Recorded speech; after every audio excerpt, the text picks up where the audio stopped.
Cuando me preguntan por la Copa América, siempre me viene aquel dicho popular del dinero y la verdad, la mitad de la mitad. Mire, lo de la Copa América, todo lo que se ha explicado, todo este despliegue de inversión pública, va a ser muy difícil de explicar.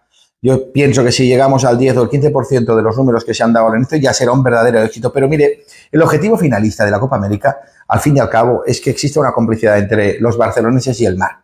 Siempre ha habido una gran desconexión de los barceloneses con el litoral. Y creo que la Copa América lo que tiene que poner en valor precisamente es que haya esta nueva relación entre los barceloneses y el litoral. Si eso se consigue, para mí, pues ya habrá valido la pena. Otras ciudades como Nueva York o Valencia ni quiero ni hablar de ese acontecimiento de la Copa América. Pero, oiga, algo había que traer. Llevamos 40 años prácticamente sin ningún acontecimiento en la ciudad de Barcelona y además es que hemos perdido grandes oportunidades. Para mí la más importante, que la gente ni se acuerda, fue la Agencia Europea del Medicamento. Eso sí que es una herramienta de calidad que hubiera traído muchísima calidad de vida a los barceloneses y posiblemente hubiera provocado que el 50% de la industria farmacológica no hubiera abandonado ni Barcelona ni Cataluña como así ha sido. Pero es que le hemos dicho no a Four Seasons, no al Hermitage, no a la ampliación del aeropuerto. Claro, tú cuando le vas diciendo no a tantísimas cosas, lo que tienes son unos niveles de ruina y miseria como los que tienes a día de hoy. Y que no expliquen milongas. Entre la realidad y lo que se explica hay un mundo. Mire, nosotros tenemos que volver al activismo empresarial